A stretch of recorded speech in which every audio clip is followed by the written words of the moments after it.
Hi, I'm Don Debelak. You have arrived at the fifth presentation in our online video series Before You Spend Big Money, titled Final Checklist, the Key Go No Go Decisions. Don't spend your money until you pass. Now, first of all, I just kind of want to give a little flavor here. The final checklist is really not necessarily like your product is good, your product is bad. We're really not into that. We're into making the products the best they can be so they succeed in the market. So the final checklist is really not something to say your product passes or doesn't pass, but it tells you where your product needs improvement, where you have to work on it, where you have to get ready. Remember, up until this time, you haven't spent that much money. You might have gone to a trade show, you probably got a provisional patent, and you might have some type of a model or a prototype. But after that, everything we're doing here is to shape your product up, shape up your plan so that you can actually have a chance to succeed. The next series of videos is called Creating an Introduction Plan. So now we're taking all of that information and we're going to put it into a plan that makes sense. But we're still into this phase of just sort of modifying our product so that it works. And so don't think of this as like, oh, my product's good or bad. Think of this instead, how do I make my product ready to be commercialized? First, number one on the go no go decisions, there's about two or three slides on that. One is, can potential customers quickly understand the benefit? Now, each of one of these go no go decisions, we're going to have a subsequent slide on where we'll go into them in more detail. Is your product clearly different others on the market? You definitely have to stand out if you're going to succeed as an individual inventor, and your product has to catch people's eyes. They have to understand how it works, and everything has to be done very quickly. Does it have a product, a benefit people want? Again, here's not necessarily go or no go, any of these three. If they're not understanding the benefit's not what people want, you have to modify your product to actually give them the benefits they do want. Can the product be packaged effectively? You need a package with the product that people really catches their eye and lets them know what it does and does it all very quickly. One product inventor company, some markets, now this is not necessarily um, a make or break deal because there's many different ways to get around the fact that a market's not open to one product inventor companies. But if they are open, those are the easiest markets that you can go to. Another thing I really want to stress is that once you get used to the invention process, all the steps, all of the things that you need to do to make your product successful, even if your product you decide isn't worth going, all this information is not wasted because you will be learning how to look for other opportunities. And if you're really an inventive person, really want to be an entrepreneur, you're going to find another product that's really going to work. The invention cost on our distribution network costs that you can afford. We have another slide that'll explain that a little bit better, but you have certain amount of resources, and if you can't afford those channels, you really have to go and do a private label or partner up with someone or put something into your introduction plan that kind of takes care of the fact that there's a lot of money involved in your distribution network. Are your customers easy to target? Again, some customers are easy to find, easy to reach, and you can really get out there and sell your product right to them, and it's very easy for an inventor to do that market. Other products are much more harder to find the actual end user. For example, I did a product once with an endurance horse racing. Well, those people, you say, oh, well, there's hardly anyone. How would you ever find them? Well, the fact is they have races, they have an association, they have magazines, they have websites that are geared toward them, and they're one of the easiest groups to find. But other groups, for instance, who's going to be interested in growing hostas, this might be a much more difficult group to find, and there you're going to be forced to use a distribution network and retail chains. Can you find a manufacturer to pick up some of your cost? Um, Now, this is very varied, but most of the time you can't afford to have, to be paying all the costs. You want that manufacturer support, and not just because of the financial risk, but that manufacturers put out products before. They've got the engineering know-how, and they know the ropes. They can really help guide you, get your product to its most cost-effective point. market insiders to help you. I have been talking about market insiders since the very beginning of this series, and there's just no excuse for an inventor not finding some market insiders. They're not that hard to find, and if you have a product they're really interested in, they will help you. So basically what you have to do is, if you don't have any, you just have to go back, start calling up those sales reps from stores, talking to your local stores, seeing who are some good contacts, attending some trade shows or association meetings.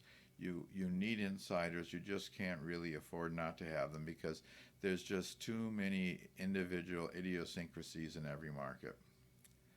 The product having at least 4 times the manufacturing costs. We've talked about this throughout the series. There's just too many costs that you can't avoid, such as what the distributor markups you can't afford to have, and sales and marketing expenses that you're just going to have to pay that money. And if you don't have manufacturing cost or your retail price 4 to 5 times what your manufacturing cost is, you just won't make money. Going into each of these points now individually, can the customers quickly understand the benefit? And when I say quickly understand it, it's in less than 5 seconds. But this is not just the product alone. You get a chance to have the product and the package work together to communicate very quickly. And no explanation from you. If you have to tell people what the product does, you're sunk. You need the people to look at it and figure it out on their own. Now, one of the tactics I've used in the past that have been kind of successful for me is, when I have a product, is I sometimes give speeches to groups, or you could have a party of your friends, and it's really a kind of a fun party game. If you get your product, and then you get like 7 or 8 other products, maybe not necessarily, they don't all have to be from your business, but they all have to be like in the cost range. So if your product you think it'll cost about $10, have other products, and they can be a variety of products from a variety of markets, but have them cost between $5 and like $30. What you do then is, you don't really give your friends a lot of information, but you set them up in groups of 2 or 3, and you have them rate the products. 1 to 10. You can have them rate them about easy the benefits, understand what price they think it's worth. Rank the products by what price they're worth. You can look at it from how different they are from other products in the market. You can have them rated for how likely they are to buy the product, and they'll just take the products. This way it's not just you just getting one information about your product. They're just ranking you among 10 other products, and it's okay if some of these products are very successful and others aren't successful. The only thing that matters is that you have the different products there for them to evaluate. So then they come back and they'll rank all the products 1 to 10. Then you can explain to them, just what the products are, which ones are successful, which ones, if they weren't successful, and this is your product. You get very good information that tells you if you really meet these criteria. Especially if they have products there, try not to avoid products where everybody knows what they are. But if you go to a kitchen's product store, for example, you'll see products there that, are not in the mainstream, and this is what you're looking for, because that product might still be selling, but the people won't know what it is. Then they'll be able to rank the benefit a little bit more impartially. Does a product have a benefit people want? Now, consumers have a lot of choices. Take a look at your own house. You end up buying products and gadgets and have stuff in the basements, and you have all types of things that you've bought over the years. So you get to the point where you only buy something where you really need it or want it or have a benefit that really helps you. This is one of the reasons on that party game is I want to see how high my product is on people's priority list. That party game works better for products that are not really targeted at a very small market, but nevertheless, you still get a listing of just what the importance is. And don't be discouraged if you see widely different responses if you have the party game, because something might be high on priority for one person but on another. All you need is about 5% of the people to really place your product on a high priority. Is your product different? Clearly different than others on the market. Not just better, but different, so people notice. So when a person goes into a store as in kind of a buying opportunity, they're not just looking at your product all by itself. There's going to be a variety of products there. And you have to stick out on the shelf. You're the company that nobody knows. And this is really important to the distribution channel. You have to stick out so people will say, hey, that's different. What is it doing? And really see what the benefit is right away. Again, 5 seconds, that's all you really get. And usually it's more like 2 or 3. Packaging, of course, is a big key for most products. Packaged effectively means people can see the benefits of your product and see them right away. So you need to know how your product is going to be sold to understand packaging. Sometimes you're not sold in a retail store. Sometimes you're sold in a catalog. And then what you need is effective copy in an ad. You can just send it out in a brown box, but basically you want to know how it's sold so that you can see that people will get the message right away. And the cost of the package, as I said, can add 5 to 10% to the cost of the product. So you really need to take a look at, is my package going to be worth the money? Now, some products are very easy for inventors to sell to. Scrapbook stores, kitchen stores, bicycle shops. Others are more difficult, including hardware stores and mass merchants. Again, I can't emphasize enough that trade shows are the best way to go and see just how products are being sold. Talk to those one product inventor companies, see what they're doing, see how they're getting their product out in the marketplace. But also go to stores that are targeted at your group of customers. Look at who the manufacturers are. See if they have manufacturers who appear to be smaller. Write those names down, call and check the companies out. See if they're a big company or a small company. There's a lot of times that you'll be very successful just by looking through individual stores and finding out who the smaller vendors are that they have. Now, distribution networks have costs. Convenience stores is a good example. A convenience store, and you see this too in department stores. When you walk into a department store and you see a cosmetic counter, that counter is leased space that the cosmetic company leases from the department store, and they run that as a separate business. In the convenience stores, you have sections of the stores that are really owned by what we call rack jobbers, people who pay money to the convenience stores to have that section of the store. And then they play their own merchandise on the shelves, and when the product sells, they get money from the store. Now, rack jobbers will mark your price up 35 to 40%, and then you have the distributor or the store marking the price up 35 to 40%. This means that you, the manufacturers, only getting like 35% of the suggested retail price when a product sells. So that's a cost. What is the margins you have to give up to go? And once you get into that, then you also have your production cost. Does that margin in there really give you enough room to make money? You also have a problem with the distribution network is the size of stocking orders. Some of these distribution networks won't give you an order unless it's for 50,000 units that they expect to sell over a 60-day period. Now, with those orders distributors give you, sometimes you might have to give back guaranteed sales, which means that if they don't actually sell the product, you're going to have to take it back. You also might not collect for 60 days. And you also might be reliable for returns, and you might have to pay stocking allowances or co-op advertising. So all these are expenses, and you've really got to take a look at what the expenses are going through that network are, and can you really afford to do them? Are your customers easy to target? hard to target customers don't have communication networks set up. It's hard to reach them. It's hard to advertise to them. It's hard to promote to them. Now take a look at some really easy markets. People who like pinball machines. I know an inventor. He has a 3D printing machine, and what he does is he makes replacement parts for pinball machines. Well, the pinball machines, oh, well, how are you going to find them? But they have associations, they have trade groups, they have hobby groups, they have online blogs. They're very easy to reach and they're very easy to get a hold of.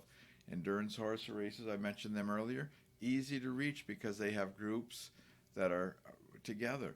But then if you take a look at people who like to cook gumbo, those people are a lot tougher to find, and then you're forced to have as your only distribution channel a retail network because you just can't reach the end user.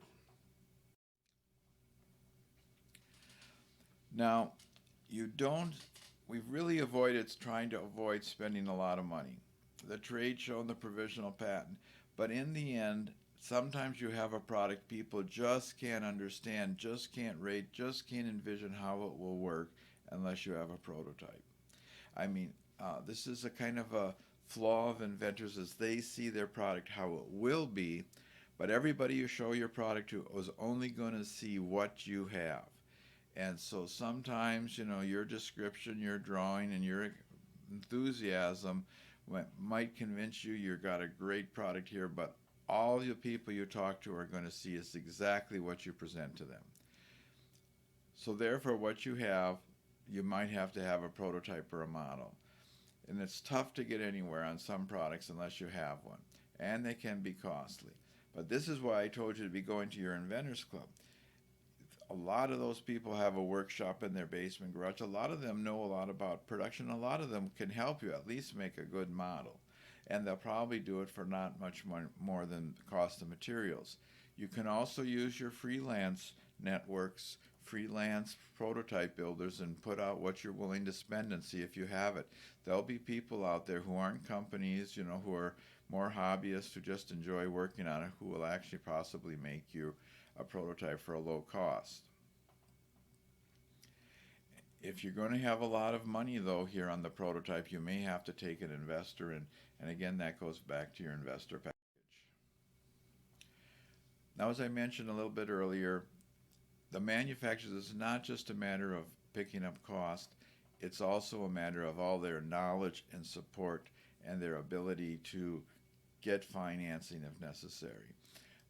Again, I think I mentioned one of the earlier slides about the fact that manufacturers have a lot to gain from working with you because basically if they're at 50% margin, they're losing tons of money, or 50% of production capacity, they're losing tons of money. They're at 85% of production capacity. They're a printing press just making money hands over fist. The manufacturers want to raise their capacity because plant utilization really dictates their profitability. So the cost can be high, but the manufacturers have a lot to gain, and manufacturers take risk with introducing products all the time, and they may only introduce 1 out of 4 products successfully. So they have a much different mindset. They're willing to take more chances than an investor who's once almost a guaranteed return. So you need to talk to manufacturers. You need to have good fit. You have to show your real promise. You have to be able to be a significant increase in their business. So manufacturers, you keep working on those. Work your state directories, work SCORE, and if you have to talk to 10 manufacturers to find that one that will work with you, don't feel bad. That's just what you have to do.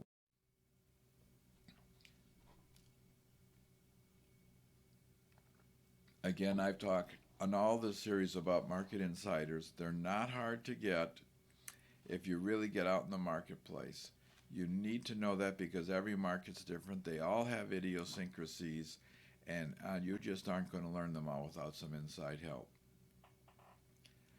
Local manufacturers serving the industry, distributors, reps, they can all be good sources. Retailers can be good sources too.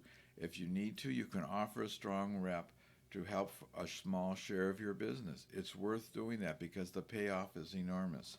I worked for a fellow this was quite a while ago, but he invented the first sit-down dental chair back in the 60s. I was working for him later than that, but what he did was he was an inventor. He worked in his garage and he came up with the product because a dentist had a bad back and couldn't lean over.